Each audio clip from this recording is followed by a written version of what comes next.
La noche del 23 de septiembre, Mateo Ramírez despertó sobresaltado en su cama destrozada, con el corazón latiéndole como si hubiera corrido kilómetros.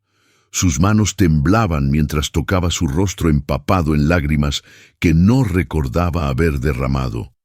Acababa de experimentar algo imposible de explicar, algo que desafiaría toda lógica y razón. Un joven de su misma edad, vestido con jeans y una sudadera simple, había aparecido en sus sueños con un mensaje tan específico, tan detallado, que Mateo supo inmediatamente que no era un sueño ordinario. Mañana a las 3 de la tarde, le había dicho aquel muchacho con una sonrisa serena que irradiaba una paz inexplicable. Caminarás por la avenida Libertadores. Un hombre con abrigo gris dejará caer un sobre amarillo. Recógelo. Dentro encontrarás no solo dinero, sino el nombre de alguien que necesita exactamente lo que tú puedes ofrecer. Mateo, que vivía en un cuarto de 2 por 2 metros en los suburbios más olvidados de la ciudad, que apenas tenía para comer una vez al día, que había perdido toda esperanza de salir de la miseria, no podía creer lo que acababa de escuchar. Pero lo más perturbador no fue el mensaje. Fue lo que ocurrió después, cuando aquel joven comenzó a desvanecerse como humo entre sus dedos y susurró un nombre que Mateo jamás había escuchado antes: Carlo Acutis. Y entonces todo se volvió negro. Mateo nunca creyó en milagros. A sus 23 años había visto demasiado sufrimiento, demasiada injusticia para pensar que algo o alguien ahí arriba se preocupaba por los olvidados como él. Huérfano desde los 14, había sobrevivido en las calles haciendo trabajos ocasionales, durmiendo donde podía, comiendo lo que encontraba. Su educación terminó en 6º grado cuando su madre murió de una enfermedad que ningún hospital público quiso tratar adecuadamente.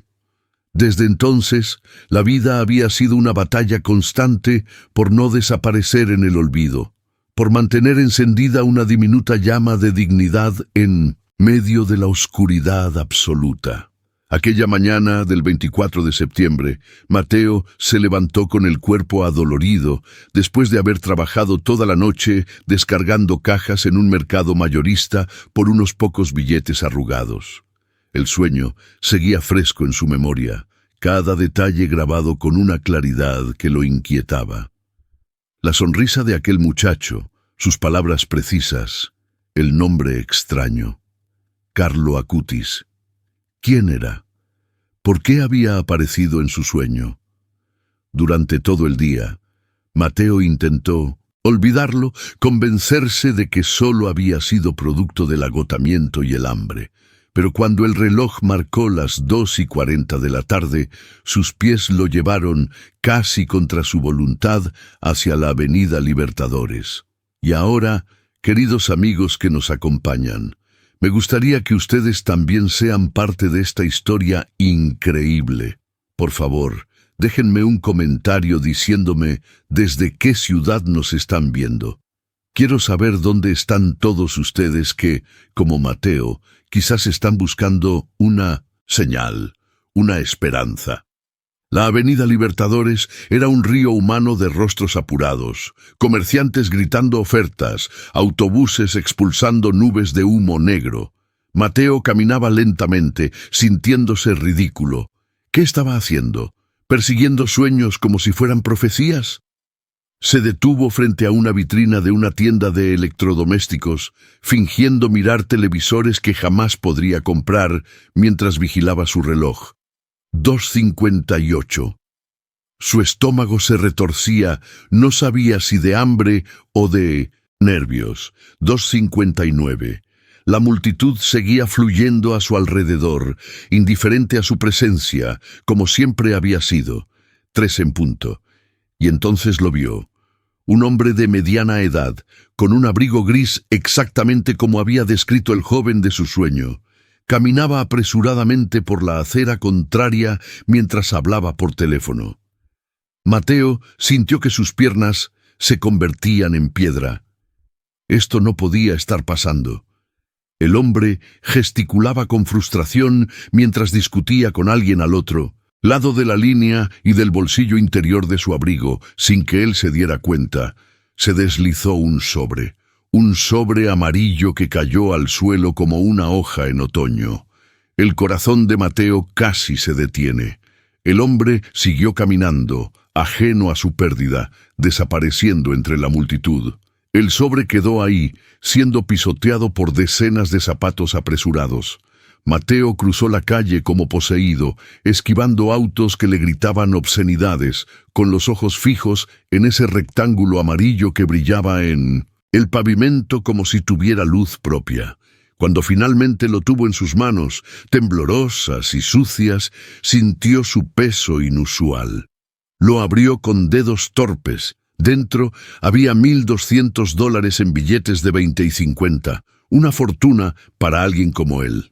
Pero había algo más, una tarjeta de presentación con el nombre Ricardo Salazar, director, Fundación Horizontes Nuevos, y una nota manuscrita que decía: para el proyecto de becas técnicas, reunión confirmada mañana, 10 a.m. Mateo no entendía nada. ¿Qué significaba esto? ¿Qué se suponía que debía hacer? Y entonces recordó las últimas palabras del joven en su sueño. Dentro encontrarás el nombre de alguien que necesita exactamente lo que tú puedes ofrecer. Pero él no tenía nada que ofrecer. Era nadie. Sin embargo, algo en su interior le decía que debía ir a esa dirección. Esa noche, Mateo no durmió. Se quedó sentado en el borde de su cama, mirando el sobre amarillo bajo la tenue luz de una vela, el dinero ordenado en pequeños montones sobre su colchón raído. Por primera vez en años, podría comer decentemente durante meses, quizás incluso alquilar un cuarto mejor. Pero la nota, esa maldita nota sobre una reunión y becas técnicas, lo atormentaba. No era su dinero. Pertenecía a una fundación, a un proyecto para ayudar a otros, personas que probablemente estaban tan desesperadas como él, y sin embargo, ¿quién lo culparía por quedárselo? ¿Quién en su situación no lo haría? Mientras la noche se arrastraba hacia el amanecer, Mateo tomó una decisión que él mismo no podía comprender completamente. Empacó el dinero cuidadosamente de vuelta en el sobre. Se bañó con agua fría en el baño comunitario, se puso su única camisa sin manchas, y a las 8 de la mañana comenzó a caminar hacia la dirección de la tarjeta. Le tomó 2 horas llegar a pie al distrito financiero de la ciudad, un mundo completamente diferente de torres de cristal y personas con trajes impecables. La Fundación Horizontes Nuevos ocupaba el piso 12 de un edificio moderno. Cuando Mateo entró al lobby con su ropa humilde y sus zapatos gastados, el guardia de seguridad lo miró con desconfianza inmediata. «Vengo a ver al señor Ricardo Salazar», dijo Mateo, su voz sonando más firme de lo que se sentía. «Tengo algo que le pertenece». Después de varios minutos de verificación y llamadas, finalmente lo dejaron subir. El ascensor se elevó suavemente mientras Mateo apretaba el sobre contra su pecho, preguntándose si estaba cometiendo el error más grande de su vida. Las puertas se abrieron a una oficina luminosa con vistas panorámicas de la ciudad. Una secretaria lo guió hasta un despacho donde un hombre de 50 años, con lentes y expresión amable, levantó la vista de su computadora. «¿Sí? ¿En qué puedo ayudarte, joven?», preguntó Ricardo Salazar con curiosidad. Mateo extendió el sobre amarillo con manos temblorosas. «Creo que esto es suyo, señor. Lo encontré ayer en la Avenida Libertadores». La expresión de Ricardo cambió, instantáneamente de curiosidad a absoluto asombro. Tomó el sobre, lo abrió, verificó su contenido y se llevó las manos a la cabeza. «Dios mío, estuve buscando esto por todas partes. Pensé que lo había perdido para siempre. Este dinero es crucial. Hoy teníamos que firmar el contrato de arrendamiento de las instalaciones para nuestro programa de capacitación técnica para jóvenes en situación de vulnerabilidad. Sin esto, el proyecto completo se habría cancelado. 50 becas perdidas. Miró a mí Mateo con ojos llenos de lágrimas. ¿Cómo puedo agradecerte? ¿Cómo te llamas? Pero lo que Ricardo Salazar dijo después dejaría a Mateo completamente paralizado. Espera un momento, dijo Ricardo, estudiando el rostro de Mateo con intensidad creciente. ¿Cuántos años tienes? ¿Dónde estudiaste? Mateo tragó saliva, sintiéndose expuesto. 23, señor. Solo llegué hasta 6º grado. Desde entonces he trabajado en lo que puedo. Ricardo se recostó en su silla con una expresión que Mateo no podía descifrar. ¿Sabes qué es lo más extraordinario de todo esto? No solo que hayas devuelto el dinero, sino que aparezcas justo hoy, justo ahora. Se levantó y caminó hacia la ventana, dándole la espalda a Mateo. Hace 3 días estuve rezando. Sé que suena extraño viniendo de alguien que dirige una fundación laica, pero soy católico, y estaba desesperado. Le pedí una señal a alguien muy especial para mí, alguien que murió muy joven, pero que dedicó su vida a ayudar a los necesitados usando la tecnología y su fe. Le pedí que me mostrara que este proyecto tenía sentido, que no estábamos perdiendo el tiempo. Se volvió para mirar a Mateo directamente. Le recé al beato Carlo Acutis. Mateo sintió que el suelo desaparecía bajo sus pies. La habitación comenzó a dar vueltas. ¿Qué dijo usted? Su voz salió apenas como un susurro. Carlo Acutis, repitió Ricardo, confundido por la reacción de Mateo. Un joven italiano que murió de leucemia a los 15 años en 2006. Era un genio de la informática que usó sus habilidades para crear un sitio web catalogando milagros eucarísticos alrededor del mundo. Fue beatificado hace unos años. Es el patrono de los jóvenes y de Internet. Yo tengo una devoción especial por él, porque... Pero Mateo ya no podía escuchar. Las palabras de Ricardo se mezclaban con el eco de aquella voz en su sueño. Carlo Acutis. El mismo nombre. El mismo joven con jeans y sudadera simple, la sonrisa serena. No había sido solo un sueño. No había sido su imaginación. Mateo cayó de rodillas en el suelo de la oficina, las lágrimas brotando sin control. Ricardo corrió hacia él, alarmado, pero Mateo solo podía repetir entre sollozos. Él vino a mí. Me dijo dónde encontrar el sobre. Me dijo que viniera aquí. Carlo Acutis me habló en mis sueños. Durante la siguiente hora, Mateo le contó todo a Ricardo. El sueño exacto, cada detalle de lo que el joven le había dicho. La precisión imposible de la profecía, el nombre que nunca había escuchado antes. Ricardo escuchaba con los ojos cada vez más abiertos, su escepticismo inicial transformándose en asombro reverente. Cuando Mateo terminó, Ricardo permaneció en silencio durante varios minutos. Finalmente, habló con voz emocionada. «Mateo, ¿sabes cuál es la fecha de hoy?» Mateo negó con la cabeza. 24 de septiembre. Y tu sueño fue la noche del 23. Ricardo sacó su teléfono y buscó algo rápidamente. Luego le mostró la pantalla a Mateo. Carlo Acutis nació el 3 de mayo de 1991 y murió el 12 de octubre de 2006, pero su memoria litúrgica, el día especial dedicado a él en el calendario de la Iglesia, se celebra el... Hizo una pausa dramática. El 12 de octubre, pero su familia y muchos devotos también lo recuerdan especialmente el 23 de septiembre, porque fue el día en que tuvo su última gran conversación con su madre antes de que su salud empeorara drásticamente. Mateo sintió un escalofrío recorrer todo su cuerpo. «Hay algo más que necesitas saber», continuó Ricardo, su voz temblando ligeramente. «El programa de becas que casi perdemos, el que tu acción acaba de salvar, ¿sabes cómo se llama?» Mateo lo miró sin comprender. Programa Carlo Acutis de Capacitación Técnica y Digital. Ricardo dejó que el peso de esas palabras se asentara.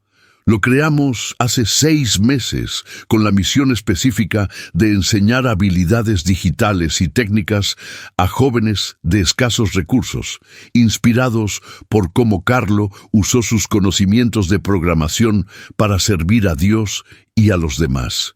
Él creía que la tecnología podía ser una herramienta de evangelización y transformación social. Queríamos honrar ese legado. Mateo no podía procesar lo que estaba escuchando. Las coincidencias eran demasiadas, demasiado específicas. Pero, ¿por qué yo? No soy religioso, ni siquiera voy a la iglesia, no sé nada sobre computadoras o tecnología. ¿Por qué me elegiría a mí?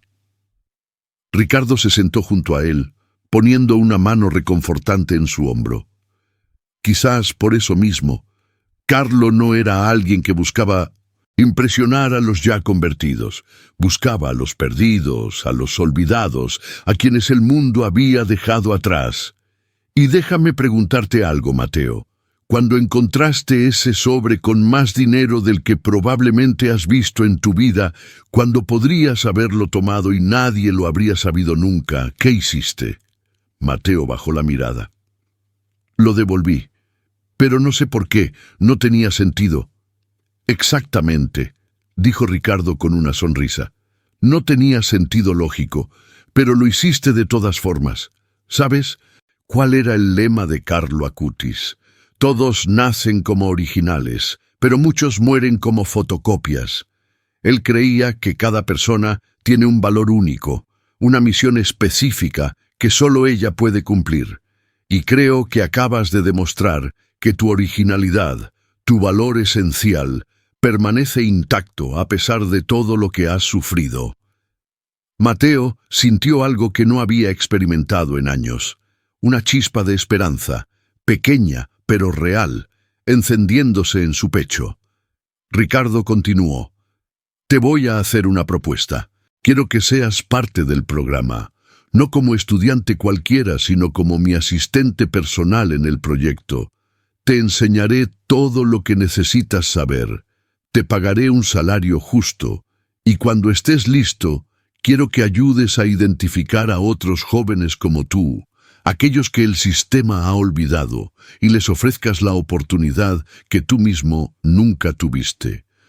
Las lágrimas volvieron a correr por las mejillas de Mateo, pero esta vez eran diferentes.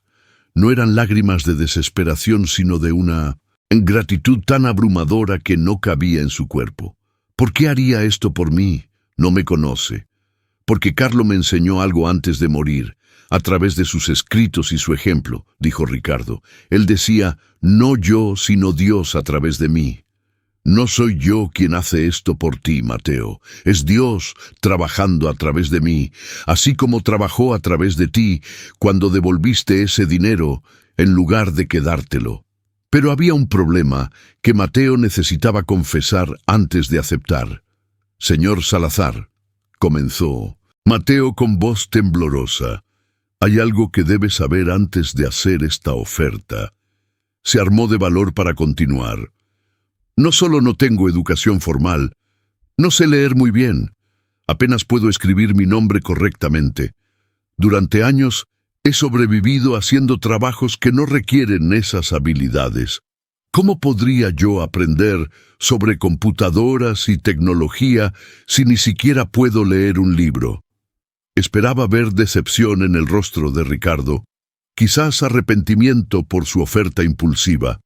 En cambio, vio algo completamente diferente, determinación. ¿Sabes qué? Eso lo hace aún más perfecto, dijo Ricardo con convicción. Carlo Acutis era un niño prodigio con la tecnología, pero nunca se volvió arrogante o excluyente por ello. Al contrario, tenía una capacidad especial para explicar cosas complejas de manera simple, para conectar con personas de todos los niveles educativos. Si él estuviera aquí hoy, trabajando en este programa, comenzaría exactamente donde tú estás. Ricardo tomó su teléfono nuevamente y marcó un número. Ana, ¿puedes venir a mi oficina, por favor? Necesito presentarte a alguien muy especial. Minutos después entró una mujer joven de unos 30 años con una sonrisa cálida. Mateo, ella es Ana García, nuestra coordinadora pedagógica. Ana, este es Mateo Ramírez. Acaba de salvarnos el programa devolviendo el dinero que perdí ayer y va a unirse a nuestro equipo. Ana estudió a Mateo con ojos profesionales pero amables. Es un honor conocerte, Mateo. ¿Qué nivel educativo tienes? Ricardo intervino antes de que Mateo pudiera responder. Educación básica interrumpida, alfabetización limitada, cero experiencia con tecnología, y va a ser nuestro caso de estudio más importante. Ana sonrió ampliamente. Perfecto, un lienzo en blanco.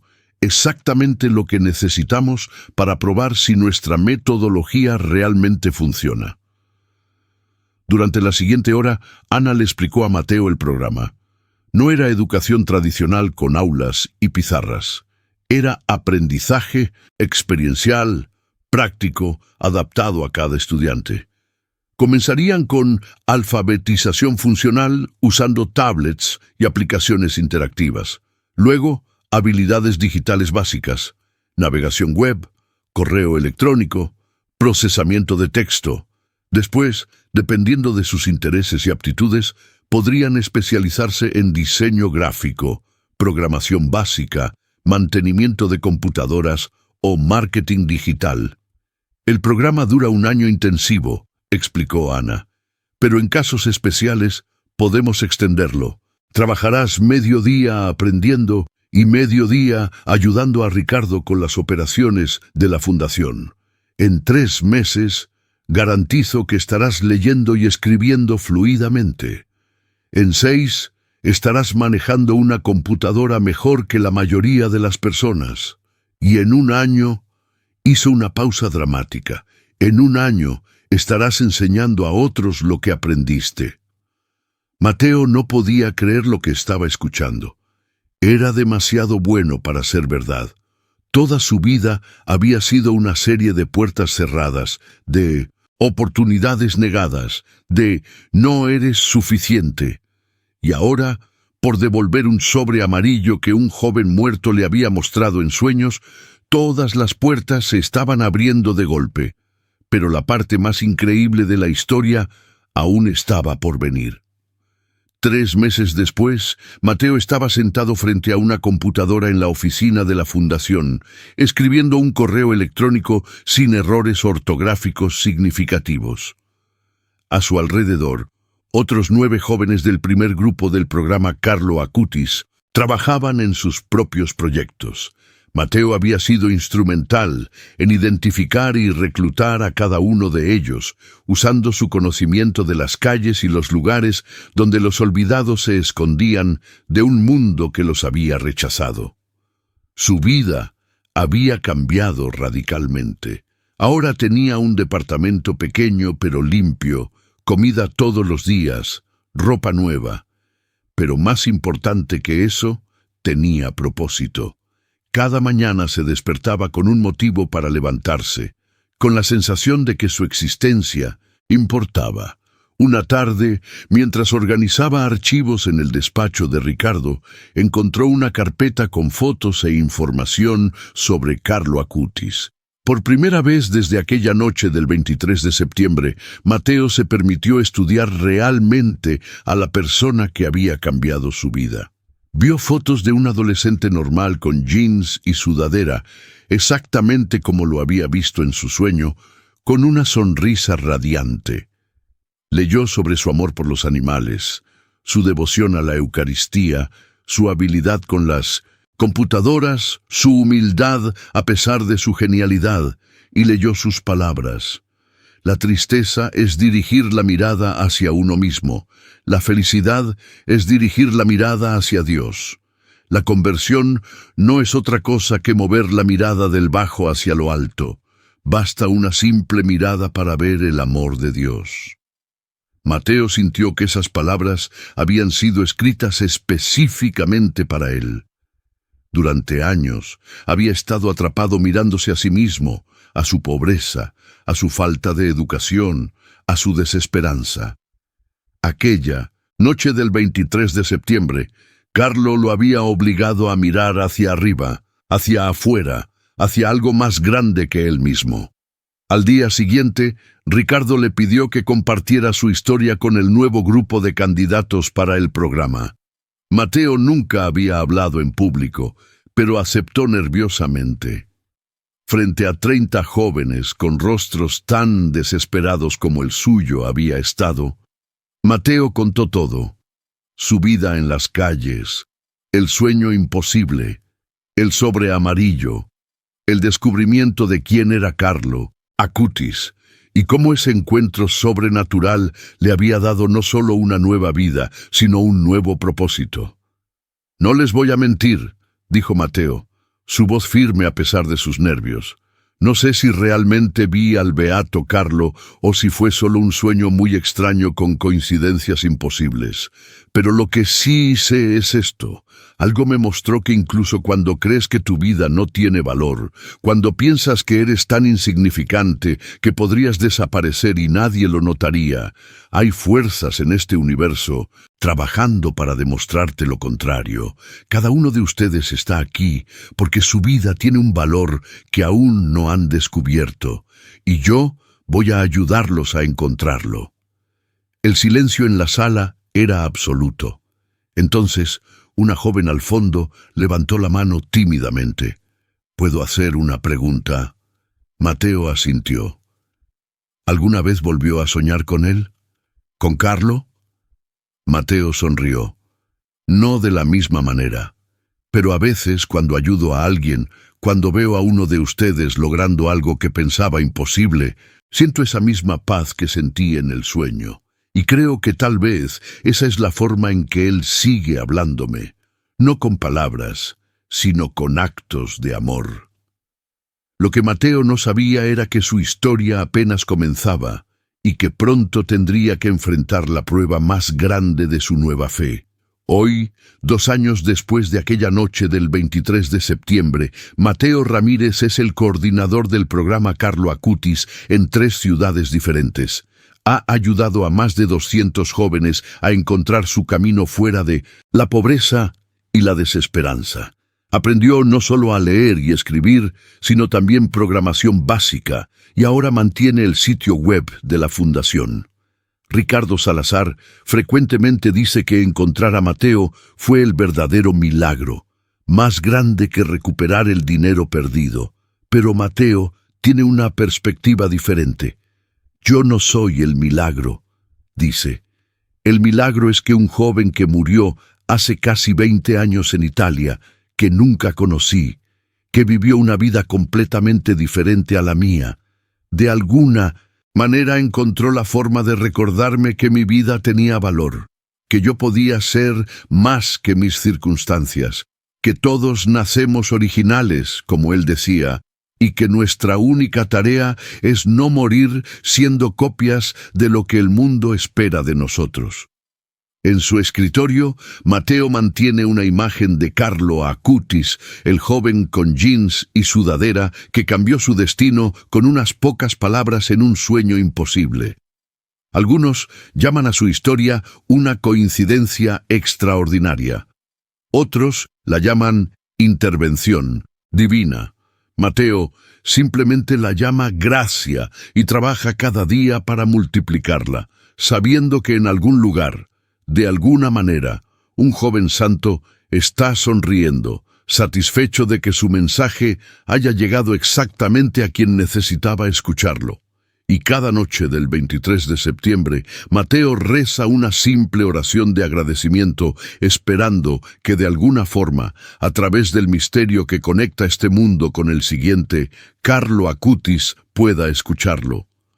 La historia de Mateo nos recuerda que los milagros no siempre llegan con truenos y relámpagos. A veces llegan en sueños, en sobres amarillos, en actos de honestidad que desafían la lógica y en segundas oportunidades que transforman no solo una vida, sino cientos de ellas.